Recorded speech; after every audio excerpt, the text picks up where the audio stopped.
Thank you, dear audience. Let me introduce myself as a teacher and educator. It's such a wonderful time to come again to this ET TechX conference meeting. I come empty, I go charged. We were stumped by Mr. Sonam just now, and we're all there in the next hall. I want my colleagues, principals, correspondents, heads to understand that whole program that we are going through is to talk about somebody called students. This is nothing for you and me. The whole concept of the whole program is centralized around our students who sit in our classrooms. I was really taken aback when Dr. Ramachandran did speak to me yesterday in the podium, when he said 15 years of schooling goes waste. I couldn't sleep last night. I don't know how many of you heard him speak like that. And when he said, after 2030, English will not be used, I was really disturbed. Now, I've been given a topic, what's called inclusivity in education. Today, every school needs to practice inclusivity in education. It is not that we have to bring in disabled children, abled children, futuristic children in one classroom. Today, the whole school curriculum or the whole school setup, the infrastructure experiences inclusivity in our school. You know, today, we can't blame the children. The society problem is being dumped into the children. We need to understand, my dear educators. The social problems are dumped into the children. Every classroom is a heterogeneous classroom. You know, teachers finding it very difficult to reach out to the children, leave alone the inclusivity in an education. There are children with different abilities sitting inside the classroom. We see Abdul Kalam seated in the classroom. We see Tagore seated in the classroom. We see Dhoni seated in the classroom. We see somebody whom the assessment pattern say he is not good for anything. Now, this is what happens in a classroom. Somebody knows, somebody who do not know, somebody knowing something wrongly and something not interested in the classroom to know. This is what is the size of a classroom today. You go to a classroom of 35 or 40 children, this is what is the structure. And we also forget sometimes that we are more interested to work on the syllabi and the curriculum, but we don't work on the children. Please do understand. And we work on a heterogeneous classroom. And please understand that our classrooms are becoming very dangerous centers. Now, some children are not interested to sit in the classroom, but yet we are teaching him. We are not worried only about the disabled children. There's somebody who's not interested at all. But there are children inside the classroom who's very enthusiastic. He wants to learn. He wants charged classes. But it couldn't happen sometime with the children. Now, please do understand. Beyond this only, we need to go into school, which sometimes says, I am for full inclusivity. I am for a partial inclusivity. But most of the schools are only on the mainstream inclusivity. We have a mainstream, but we are more worried about some of the very few children. But there's again objection comes from the parent. Why are you keeping such children in the school? Now, those days when I was a young boy going to the school, I used to drink the water from an ordinary tap. I never felt ill.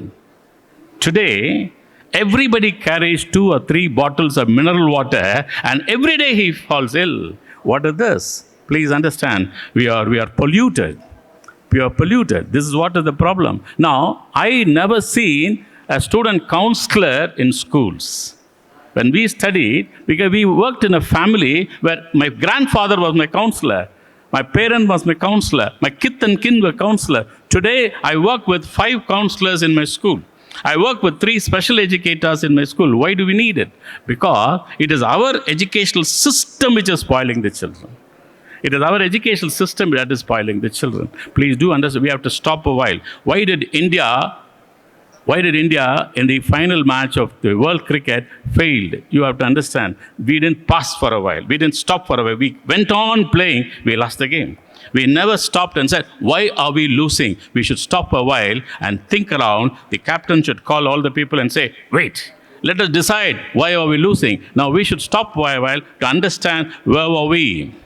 Right from the Kothari Commission, which spoke about inclusivity in education, right up to the National Educational Policy, NEP, we rolled out in 2020, speaks about inclusivity. But the most important thing is, we as teachers should understand, we as educators should understand, the society needs, schools, education system needs strong school leaders.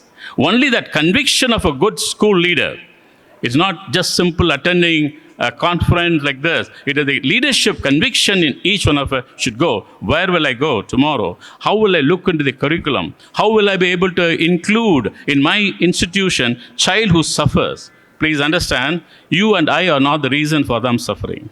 It is a broken family that are suffering. When I call a parent, the mother says, I have no time to look at my son. That's all.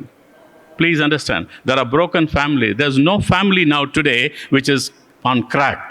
But we understand these are the problems. We are more interested to do our throwaway or teaching, learning phenomenon. We are go more into faculty development program. But we fail to understand there is a broken child who's seated inside the classroom. There's a dull child. There's a broken child. There's a weeping child. There's a child who do not have somebody to go home to take care of the child. Please understand.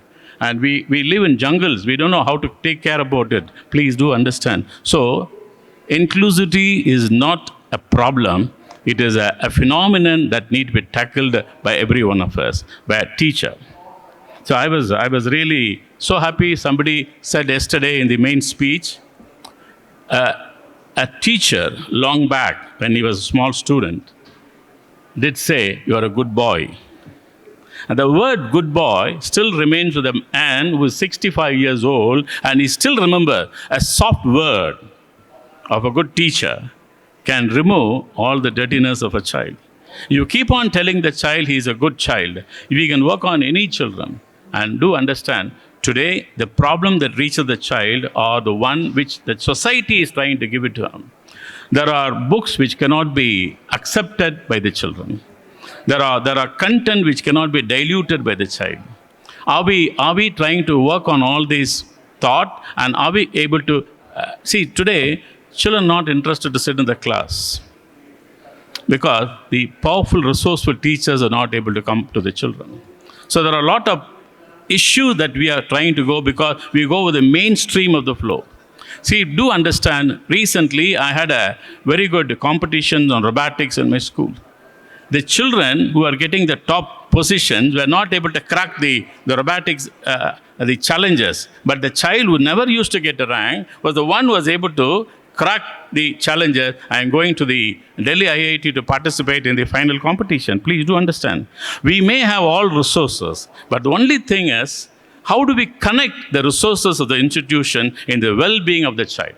How do we connect the resource faculty into the goodness of the child? I went to a college. I addressed the faculty. When they took me across, they showed me this is the central library of the university. I did tell the professor, I think nobody would have visited this central library. How do you know, sir? Nobody goes there, sir. When you isolate, when you differentiate a library from a main block, well, nobody goes. So your attention should fall on the children. Your attention should fall on the children who are suffering. Your children, your vice principal, your headmisters, your principal, your correspondent should not have a sleepful night when one child is suffering inside the class. When our system can work and rebounds to the classroom and say, here is a boy who's disturbed, here is a girl who's disturbed, there is where the inclusive education can give you a wonderful edge. So let me not talk much about it. I think everyone knows what is inclusive education and think much that I need to explain to you, but we need a heart.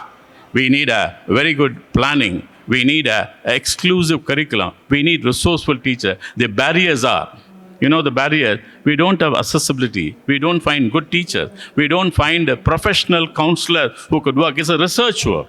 Everybody cannot become. When a teacher comes to me and says, I'm MCom, a postgraduate, I want to become a student, he and she cannot do that. It is a technical course the teacher has to go through and make sure that our schools do have student counselors, at least to identify where the problem is, special educators who can work on the problem, who can eradicate this problem one by one. The numbers are not huge. The numbers are only 5 or 10 or 15. But if you leave this, the numbers will increase it. And try to always have inclusive education, because that is the power of a good school. A good school is not the one who is going to produce ranking children. The good school is one which is going to convert an ordinary child, a broken child, into a better child, and that is where the education should shine. So let me thank this wonderful platform for giving us a wonderful place to come together like this, sit together, because we don't find time in our schools to talk like that. So let us find some time and let us go back, not with bags and material, but go back with a mental ability to understand what is inclusive in education. Let us go back. I'll go to my school